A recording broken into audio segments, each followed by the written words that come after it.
everyone, it's Karen. So this video was requested by one of my friends, Anita, who is absolutely amazing.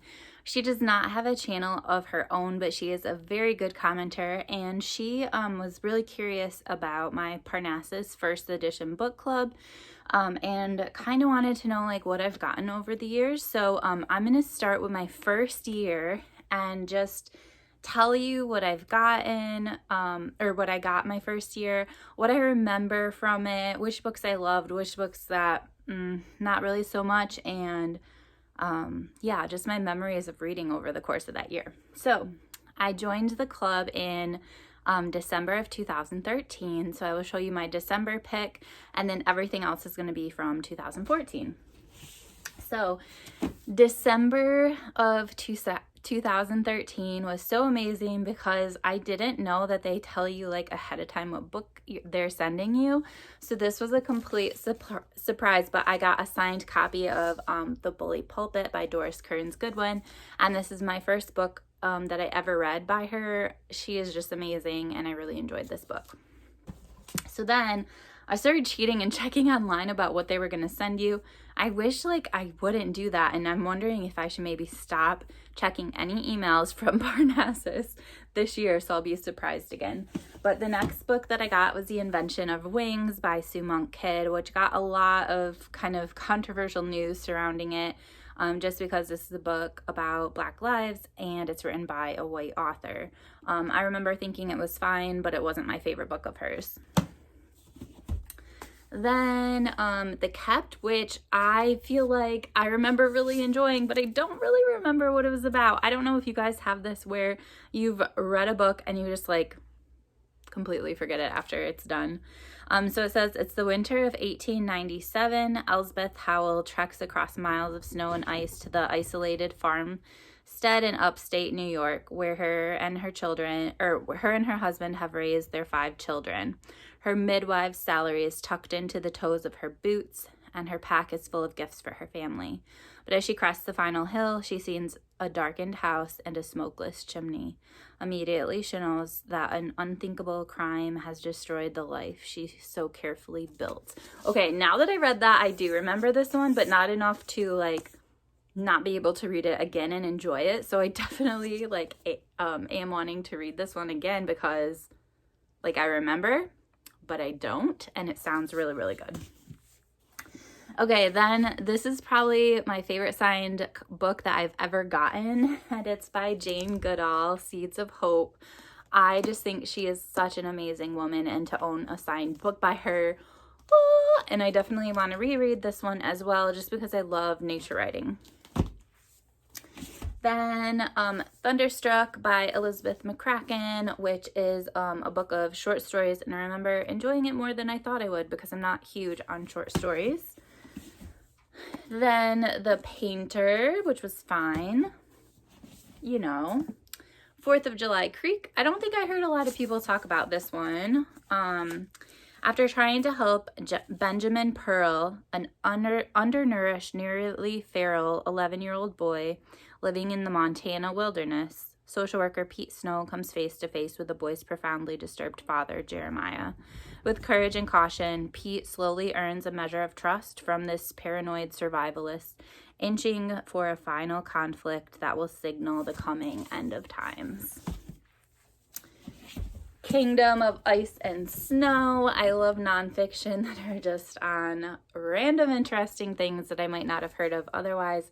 This is the grand and terrible polar voyage of the USS Jeannette. Then Station 11 by Emily St. John Mandel. And I remember really, really loving the beginning of this. And I felt it just kind of like fizzled out as the book went on.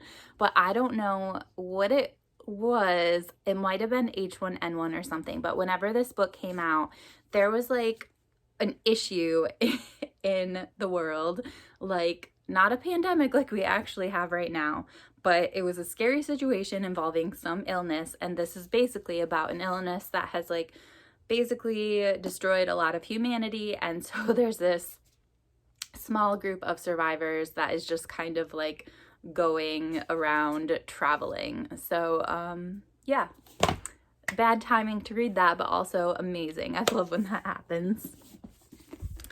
Then Deep Down Dark. This is about 33 men buried in a mine and what happened to them. And years later, the soccer team, I think, was stuck in a mine or something like that. And I always felt like it reminded me of this book, and that there should be a story written about them. And maybe there is, and I just haven't seen it, but very interesting nonfiction. Then I read Lila by Marilynne Robinson, and I just loved this book so much. I had never read anything by Marilynne Robinson before, and this just started my absolute love for her and adoration, and I just admire her so much. I think she's the wisest human on this planet, and this is what started it all for me, which obviously is out of order if you're going to read the Gilead series, but I don't think it matters. I think you can read them out of order, and this is the one I started with. I felt so deeply connected to it. I really felt seen and heard, and her writing is just like poetic and so beautiful. And then finally, this was December's book, Jerry Lee Lewis, His Own Story.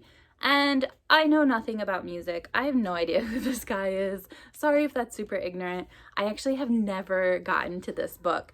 And so I think I'm going to put it on the top of my to-do list because I feel like I should read books that I got in 2014. Like I said, all of these are signed. I'm going to move this one to the top and read it soon. And I think after I'm done with this one, then if you guys enjoyed this video, I might go and do the books that I got in 2015 from Parnassus. But my favorite book out of all of them from basically that year was Lila. I am so glad that they helped me discover Marilynne Robinson.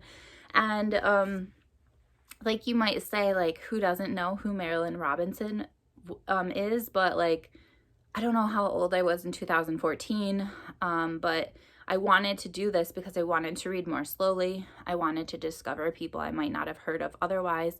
And this was not like what I was into at the time. Literary fiction was not quite my thing.